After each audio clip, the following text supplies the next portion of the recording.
Hey, welcome everyone to the Unfiltered podcast for real church planting discussions. My name is Stephenson, and I currently have the privilege of being able to serve the church planting world, serving Converge and overseeing church planting for all of Converge. And then with me is Danny Parmelee. Say hi, Danny. Hi, Lee. How's it going? It's going, man. Tell everybody a little bit about who you are and your background. Yep. So I also work with church planting in Converge over Mid-America, oversee that region, 7-state region. And it's a privilege to be here talking just about church planting, sharing some of our experiences with one another. And so how far back do you want me to go? What do you want me to share as far as, because we're going to be talking about call stuff today. You want me to jump into that or? Well, why don't we begin? How long have you been in this role? I mean, both of us are actually fairly new to the roles that we've been in. And what did you do prior to being in this role? Yep, so this is very new and fresh for me. And for myself, I just moved in this role about 2.5 years ago and transitioned from church planting, where my wife and I together planted a church out in East Mesa, Arizona. Yep. And you yourself? Yep, I planted in Milwaukee, Wisconsin in 2004 is when we moved, and then officially launched in 2005. Yeah. I know for both of us working in the church planting world ourselves, wrestling with, is this something God's calling me to do? But at the same time now working with a lot of church planters in cities and rural areas and urban corridors. I know that we face this question all the time. How do you know that this is what God is calling you to do? Because it's a big jump to go from, hey, maybe I'm on staff at a church, maybe I'm working in the business world, to all of a sudden feeling, some angst. I don't know what other word to use there, but to move out and make something happen in this world.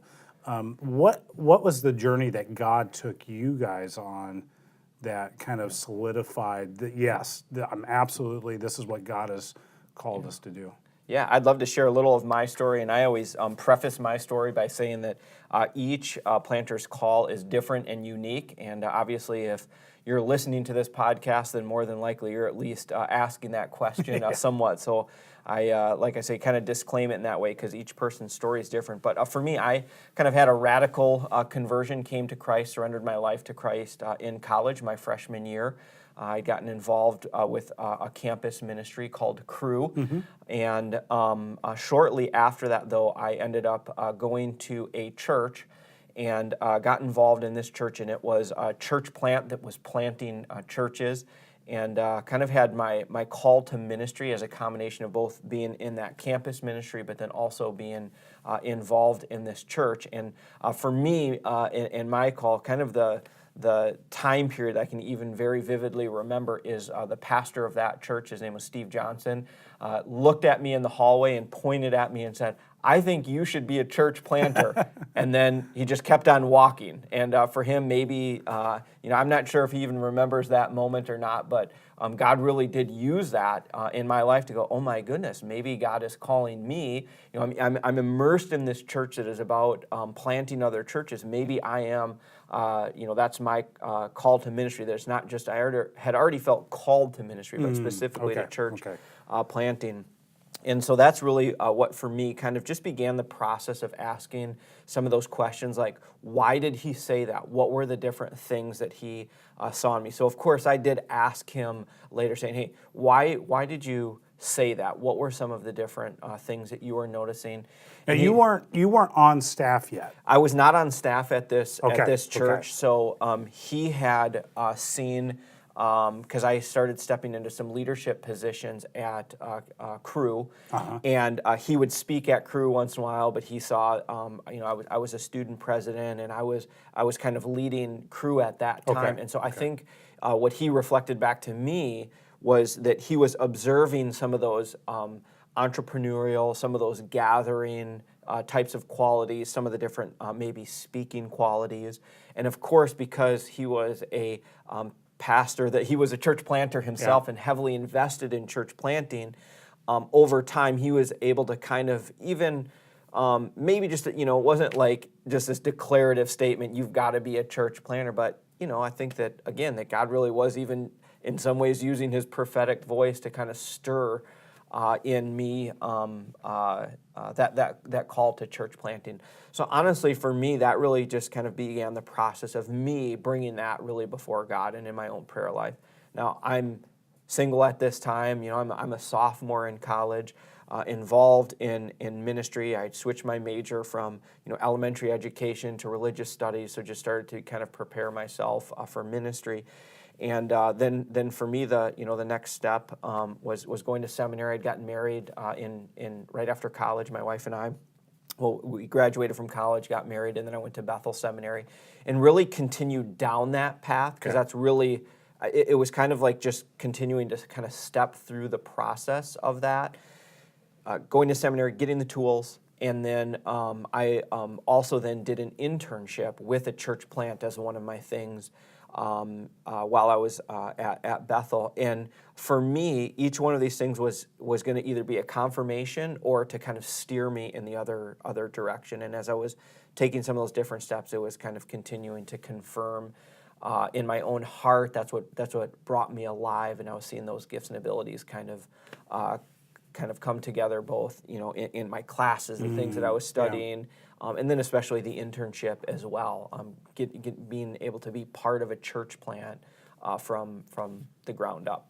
So what was the time frame between that, conversation where it's like the writing's on the wall, the pastor comes by, says, hey, points at you, to you actually began to form a launch team and move forward and take practical steps? So that pointing of me in the hallway was my sophomore year in college. So then finished up my undergrad, then went to Bethel Seminary for 3 years, and then raised support. So from 2000, starting in 2003, went to Assessment Center, which I know we'll talk about here in a moment.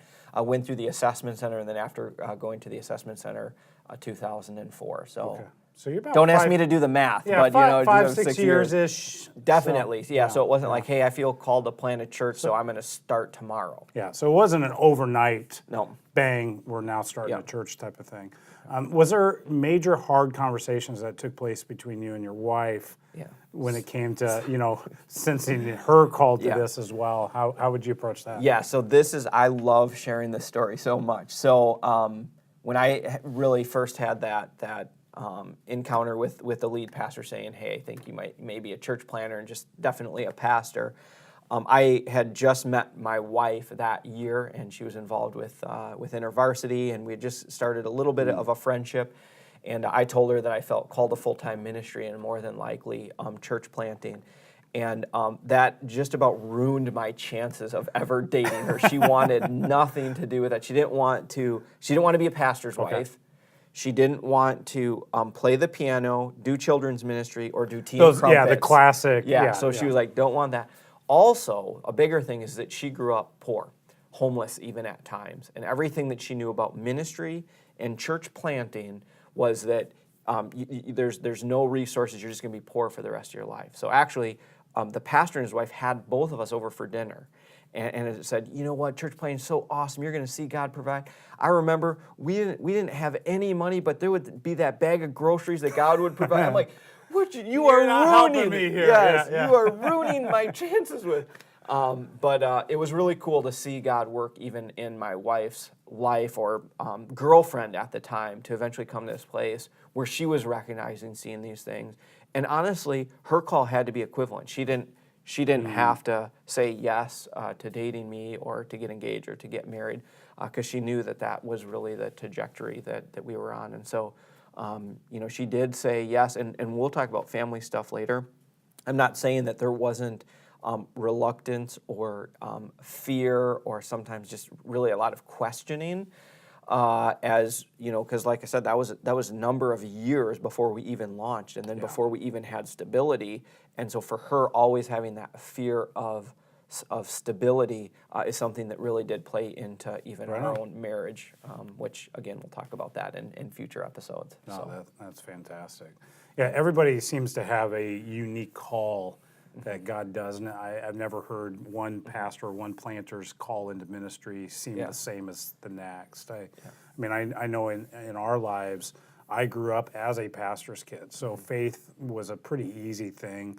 I understood the church inside out, probably to a fault at times. And I can remember going through school, high school, college, kind of going, absolutely not. Like, the last thing I want to do right now is be a pastor.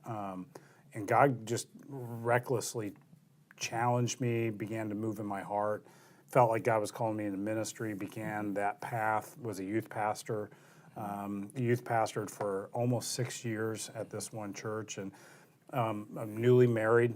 Feel like God is probably leading us to a change. Don't know what that is, and I'm working on my master's at the time, and we were running into some barriers with the size of our youth group, and I was trying to figure out how do we break through some of these barriers and continue to expand our reach in the youth ministry. And saw a class that was an elective class, church planting and multiplication.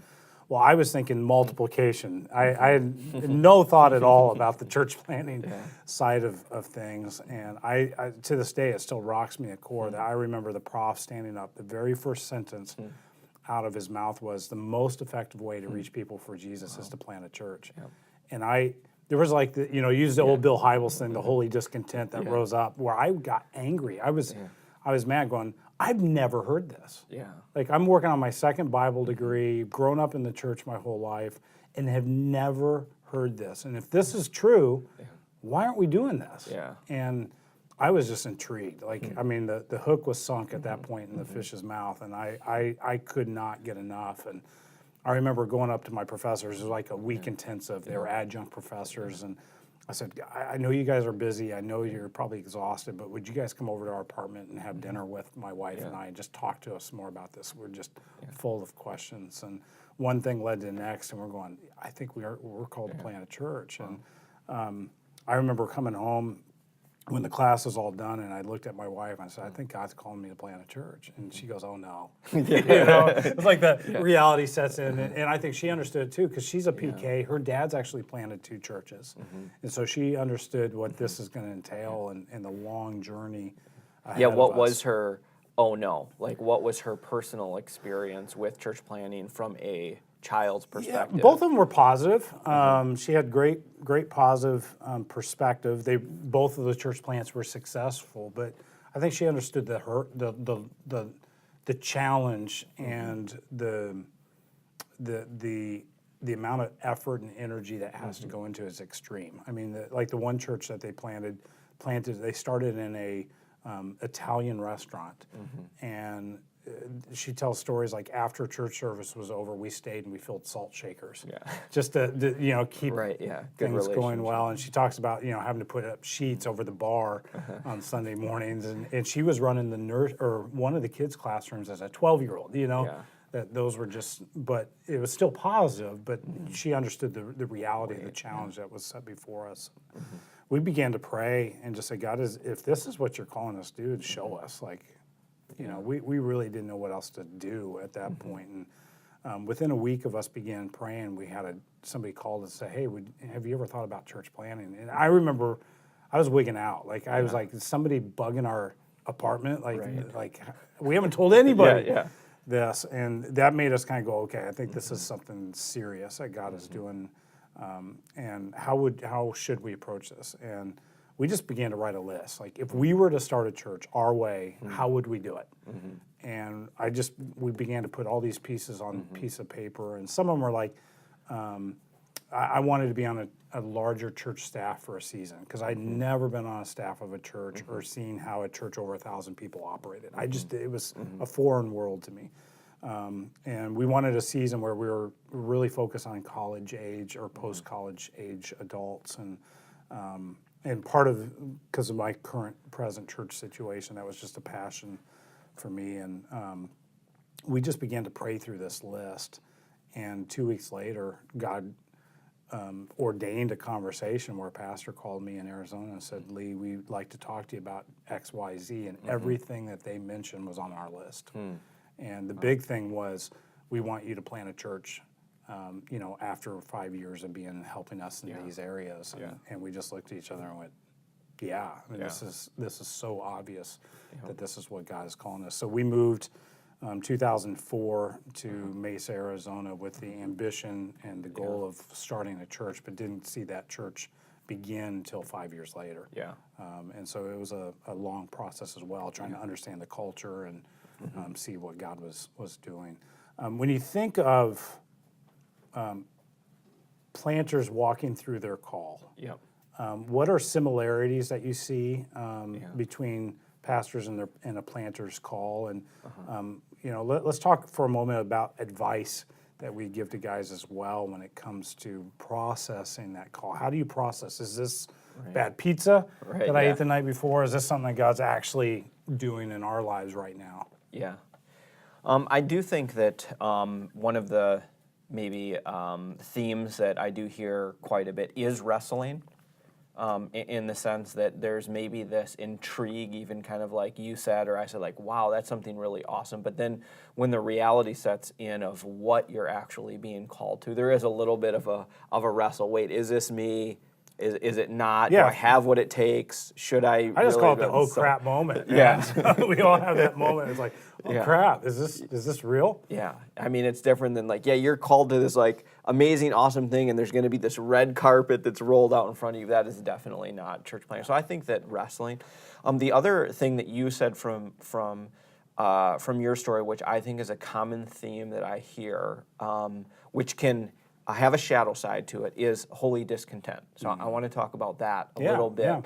Please do. Because that was so for me, there was a holy discontent, but it wasn't a negative or critical, judgmental. So that the church that we were at, as I said before, they were a church plant. They were reaching people for Christ, but there was an entire college section that we sat in the church, and we just loved when it was the youth and the college that led worship there. So I could see that there was a little bit saying, you know what, there's even some, not even just stylistically, but there's some values that are slightly different with this next generation, that if someone else doesn't step up and step into this, then there may be a whole loss of generation.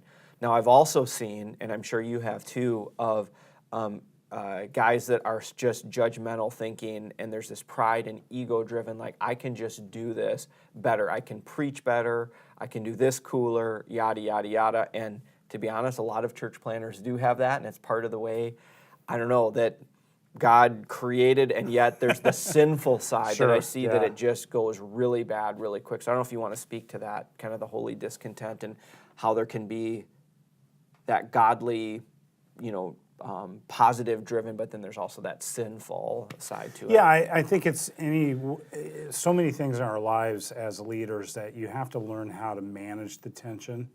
And I think this is just another one of those areas that God somehow implants into a leader's heart a quiet confidence. I don't know how else to verbalize it, but the sense like, no, God has wired me to do this. He's gifted me to do this. Let's go do this. But the challenge is you got to stay, we say it all the time, but it's true. You've got to stay in a position where you're constantly reliant on God and trusting that He's going to be out in front of you. And so we have to balance, understand the gifts that God has wired us with and given us, that those don't get in the way and we become cocky thinking we can do this in our own strength. And we sit back and we wait on God's timing, we wait on God's provision, we wait on Him to open those key doors. And so you've got to keep that in check. And to me, there were a few people in my life that I brought into my inner circle in those early days that helped me keep those things in check. If you don't have that, it's very easy for ego to get in the way and drive that call to a place that ultimately is going to lead to an unhealthy position. You might have a great success early on, you may have a great run, but I mean, you and I have both seen it where these guys fizzle out and families are burned and marriages are left broken because I believe there wasn't that reliance on God to lead, and we got more confident in our own position Yeah. as we move forward. Yeah. Speak a little too about guys that maybe that you've worked with that you've seen like kind of the reluctance or maybe the wrestling, but you can see it as a third. How do you even walk through with them some of that pushing them, but not pushing someone into something that they shouldn't, but helping them to overcome? Oh, great! Some of Yeah, great question. I think some of it is helping them see the wins that God has provided already in their life. I know for us, we had to revisit call to ministry, but also who has God brought into our lives that have encouraged that call, and what specifically are they encouraging in us? Is it are they reinforcing our leadership? Are they reinforcing specific gifts? Is it a teaching gift? Is it something of that sort? And it's going to be more than just one. If this is something you're going to find that there's this pattern, like every 6 months, like God seems to bring somebody else in our lives that's reinforcing that gift that He's provided. And so I like to go down that road with guys that are sitting there going, I don't know. I don't know which one I'd want more. Like you want the guy that's just like, no, we're going to go and take charge, and we're just going to make this happen no matter what. Yeah. Or do you want this person that's got a little more humility, kind of going, I don't know, and they may be living in reality. And I think that's a good thing too, because it is tough. It's not an easy thing, and you want to make sure that people are living in reality as they kind of move forward in this call. I think too, taking time just to pray. You have to remind people: is it a courage issue? Don't do this because it's just a lack of courage. That to me that diminishes our faith. That diminishes the power of God that He's working in and through us. And so sometimes it's just walking by and helping encourage them to have the courage to step out. And once they make that initial step, they see God provide, then it's like fuel that just keeps it going. Yeah. How about yourself? How do you approach those things? Yeah, I'm the same way, where it's like, man, I love the take charge guy that's got confidence, and yet at the same time, you look at the different biblical characters. You think of Moses, who goes, I don't have what it takes, and God's like, I know you don't. That's the whole point. So I can be here, or even some of the prophets, Ezekiel, whatever. There's that reluctance. So, man, it's a split for me. It's usually these guys that are just take charge, which probably would have been more of myself, even though there was a wrestling. But at that point of going, yeah, I think that I am called to church planting, then I probably erred more on the side of the ego. I'm going to do this, and I'm going to do this better than anybody else has ever done it before. Totally. And then I heard people say, well, don't worry, God uses church planting to kind of take the edges off, and that is absolutely true, and I'm sure we'll be able to share some both of our stories where it's like, man, God does it even though He's working through you. He works on you during that process, because you are just, you're brought to a place of complete dependence upon Him. Completely. And I'm glad you brought in the Moses story, because to me, the character that's always been reinforced is Joshua for me. I think about Joshua. He's the warrior. He's the guy that constantly is leading the battle charge. And I find it so fascinating that when Moses departs, and Moses is now gone, and Joshua is appointed the new leader, was the first thing that God challenges him is in his courage, and say, hey, be strong and courageous. You're going to lead these people in just the same way that I was with Moses. I'm going to be with you. And I find it interesting. You don't think of Joshua when you think of the Battle of Jericho and scouting out the land, like that. He lacked courage, right? And yet that seems to be the one thing that God has to come back and remind him of. And so I love seeing guys that have a confident humility, where it's like, I believe that this is what God is doing. I have no idea how this is going to happen. And they have to rely on God to remind them, no, have courage, but they have the courage to step out. Yep. Cool. Yeah. Now, I would say, too, for both of us, as we've gotten to know each other over the years, one of the hallmarks that solidified that call to ministry was really the assessment process. And I think the assessment center for both of us was such an encouraging thing. It was a hard thing, but I'm so very thankful that we did it. And my guess is that you would say the same. Yep. And so I want to invite everybody to come back. Thanks so much for being with us here as our inaugural episode of Unfiltered and Real Church Planting Discussions. We're going to step into episode 2 talking about the assessment. And there are multiple different ways that assessment is done. And we're going to talk about the ins and outs and the positives and negatives of those different assessment processes, but also talk from our personal experiences of how the assessment center really worked and was an encouraging thing for us, our spouses, and really ultimately the ministry that God would birth from that. So let me invite you to come back, episode 2, as we talk about that. Until next time, keep it real, guys.